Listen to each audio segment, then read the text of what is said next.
The Director General of the Ghana Health Service, Dr. Patrick Kuma Abuaje, says the East Municipal Hospital will be involved in treating passengers that turn out to be positive after the COVID test. Listen.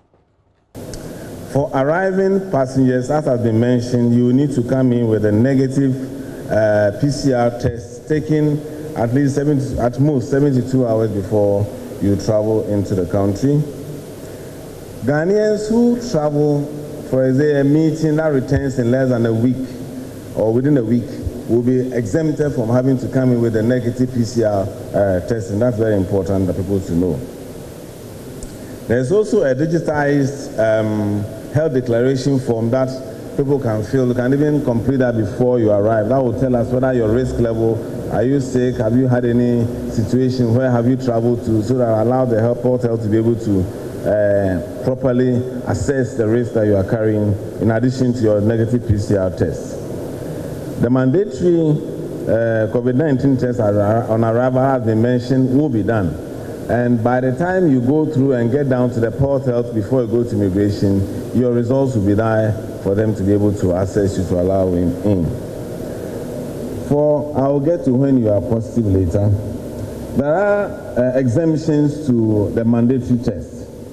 Children under 5 will not be tested because the risk is low and all the inconvenience that goes with it. Air crew will also not be subjected to the mandatory testing at the airport here, but they will have to follow their own protocols as far as the airline testing is concerned. For our departing passengers, as usual, the mandatory face masks should be observed. Compliance with the destination rules will come. So if there's a country that also requires a PCR test before you arrive, all that to be checked before you leave. And then your temperatures, etc. In addition to the other things that the Port Health checks, vaccination protocols will all be checked through. Transit passengers who do not require to enter the country will not be subject to the mandatory test at the airport here, unless they are coming and entering Ghana before they leave. So basically, those are the things. But for the person who gets down there and is positive, the Port Health will now take over. They will walk you through, assist you through immigration so that to prevent any further contamination. There's a holding room that will be sent to, and then your bags will be put up. You'll be sent into, all of them will be sent to the East Hospital for triaging, after which the necessary protocols, whether it's treatment, isolation, etc., will be instituted for all of them. So basically, these are the broad protocols in addition to all that has been mentioned at the. So these are the broad protocols. What else must you know as a traveler? I mean, I know most of us are itching to travel. What should you know? Can you just pick up your bag and travel? We're hoping to get the immigration service join us in this conversation, but I have here in the studio Wanda Victor Kutor. He's an immigration analyst.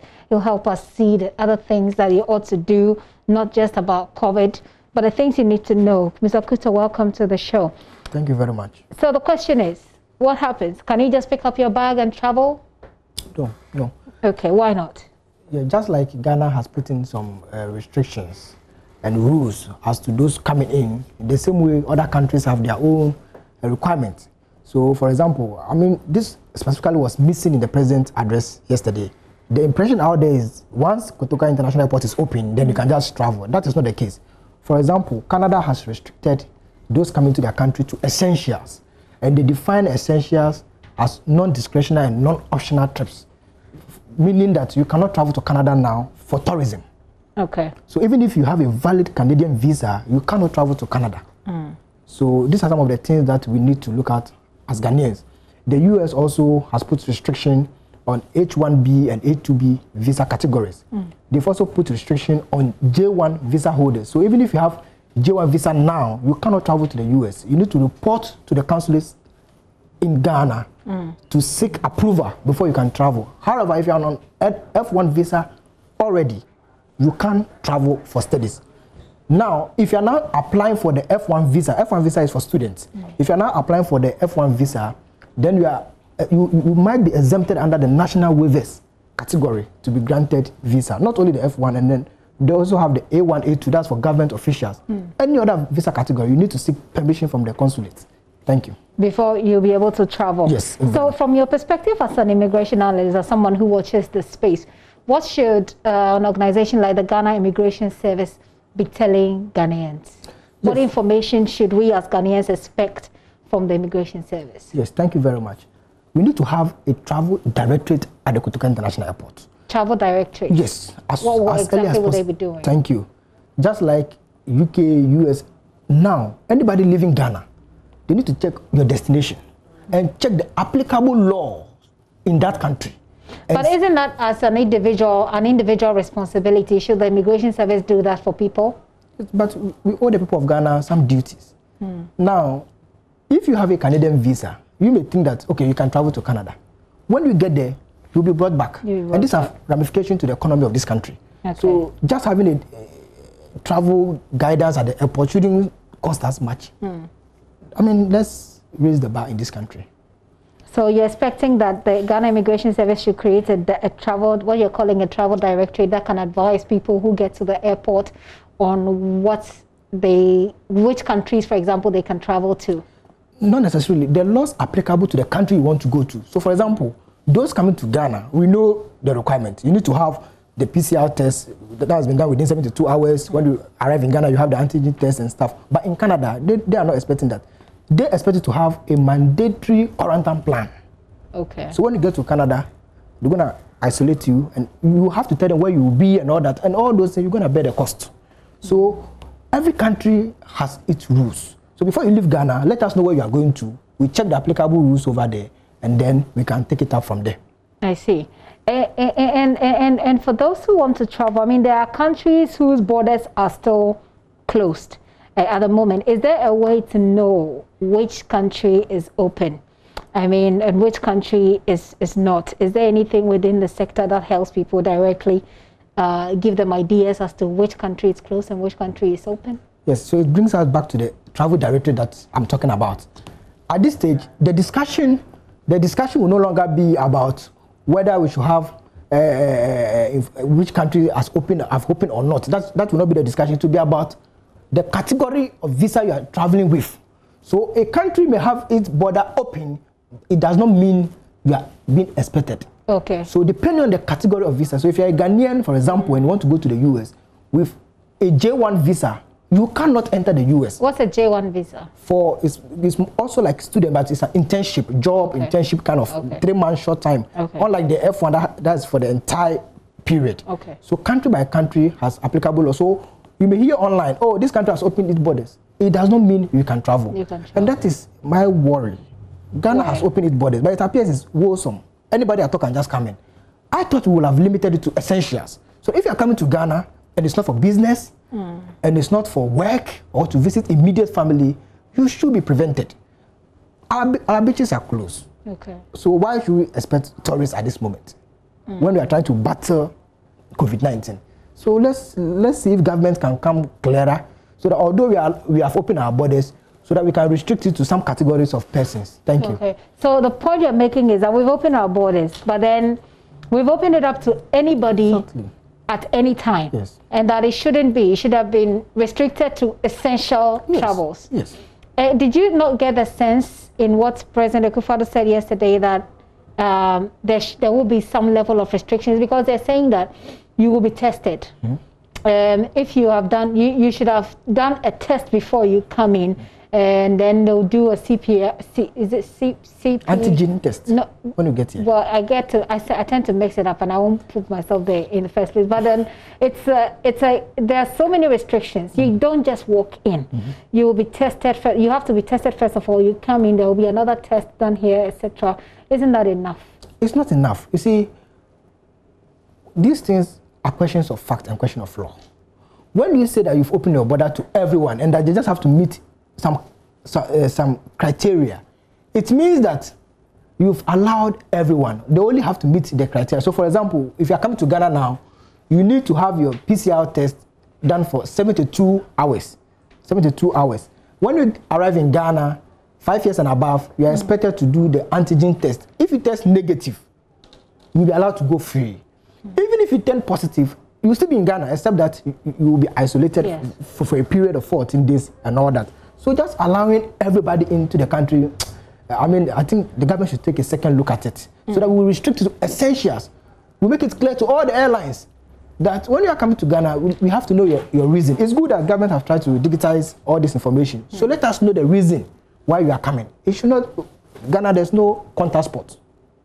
Nightclub, beaches have been closed. So why do you open the border to just everyone coming to the country? Okay. So let's take a look at some of the countries that are maybe, open. But like he's saying, just because the country is open doesn't necessarily mean you can just travel. So Nigeria will resume international flights from September, of course, which is tomorrow. So, but they are starting September 5th. So essentially this week. That's according to the head of aviation regulatory body. He said this on Thursday, marking a week-long delay to the resumption that they had announced previously. So that's starting from 5th of September. Nigeria is open. You can fly into Nigeria, but of course, according to the subject to the laws that prevail there on how you can travel in these times. So Singapore, September 1. So tomorrow. Essentially, Singapore will ease the restrictions. Singapore will allow general travel to and from New Zealand and Brunei Dar es Salaam as the city-state eases border control measures to take into account. Now, countries where the virus situation is under control, that's Bloomberg. They're sourcing that story to Bloomberg. So Singapore is also opening. Obviously, Ghana, we're opening tomorrow. And I come to you, Mr. Kutor, once again. You see what's happening in Singapore. Yeah. They are also opening generally. I mean, it's a general reopening. Of course, they will be testing and checking if people have it, but it's also a general opening. Isn't it better for the economy after several months? You see, I'm happy that anytime the president tries to address the people of Ghana, the president will tell us that there's no one straight approach. Now, let's look at the history. How did coronavirus became parcel of the Ghanaian community? Coronavirus was imported into this country. So we may end up going back to square one if we allow people to just come into the country. Okay. My point is that let's limit the number. You from tomorrow, you will see. By next week, the whole of the airport will be full. And another challenge is that we are saying that people should come with PCR tests. But when they get here, we are going to have antigen tests for them. You know that there's a bit of difference. Yes. Thank you. Now, if someone contracts the COVID-19 on board and gets here, the antigen test may not be efficient as compared to the PCR test. I see. So the person may test negative at the airport, but in the next 2 days may be positive. I see. If we have decided to close the land, the harbors and stuff, then let's have the PCR test at the airport as well. Especially when we are requesting for PCR tests before they come in. Why do we do antigen tests when they are here? Is it so expensive that we cannot afford as a country? And if you are not ready, why do we have to open the border to just everyone? But individuals coming in will have to know that they will pay. They're paying about $150 to do this. Yes, it is not a matter of whether they can pay or not. It's about the facility. We don't have the PCR test at the airport. What we have is we are going to have an antigen test. So let's put in the PCR machine and charge those coming in. I see. Yes. Well, let's take a look at other countries. Which other countries are reopening? September 1, Japan and Singapore, they're aiming to open to business travel. So it's only for business. Australia is set to open to international students and other visa holders. Other visa holders will have to wait, but they're opening to international students.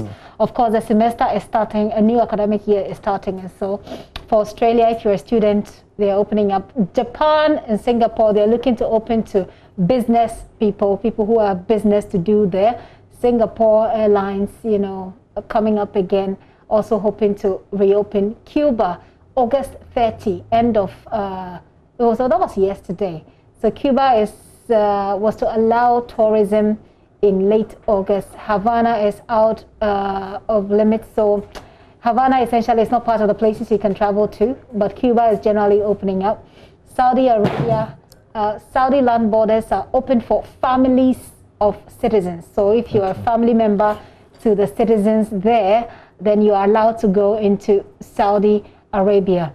Angola is reopening its borders. They have 21st of August, they reopened, and it is open to visitors generally. So they're doing what Ghana is doing as well. Indonesia, South Korea, they are reopening their borders. They've reopened in August 17. It's agreed with South Korea travel corridor arrangement for essential business trips between the two countries. So yeah, so that's the point you were making there, that countries ought to target these reopenings. They ought to reopen to people who actually have some sort of business essential non-discretionary trips. But it's not bad for us to open it generally if we're doing the test. I get the responses that you have for the general, but it looks like some other countries are going that way anyways. No, what about Australia? They have opened to only students. Only students, yes. Even Saudi, they've limited it to family, immediate relatives of their citizens. So we have to look at this carefully. Isn't it too late? It's not too late. It's not too late. It's a matter of law. The president can just sign maybe via an executive instrument that maybe from October we are restricting those coming in to be those coming for essentials. I mean, we keep updating, reviewing as we move on. If not, we might end up going back to square one and we have to lock down again. Another issue we can use this opening to do is to, in international law, there's something we call the principle of reciprocity. If we are opening to everyone, then why should Canada restrict Ghanaians who have Canadian visas? If we are allowing them to come even for non-essentials, why should they restrict Ghanaians who also have Canadian visa from traveling to Canada, for example? Why should US ask Ghanaians with J1 visa to go back to the consulate for permission before traveling when the visa itself is a permission? So we can use our approach to bargain through diplomatic means to allow Ghanaians to also travel. If not, the impression out there is that, look, Ghana has opened its airports and everyone is preparing. Those who want to travel, they are all preparing. Meanwhile, the laws in other countries may not be favorable to Ghanaians, although we have allowed everyone who have a Ghanaian visa and those who are qualified under visa on arrival to come to the shores of Ghana. So if I get the point you're making, whilst we are opening for others to come in, we should be able to have diplomatic arrangements that allow our travelers to also go to certain countries if they want to. Very interesting one there. And it will help boost our foreign exchange. Yes. So if you are talking about tourism for people coming, we should also look at Ghanaians being able to also move out.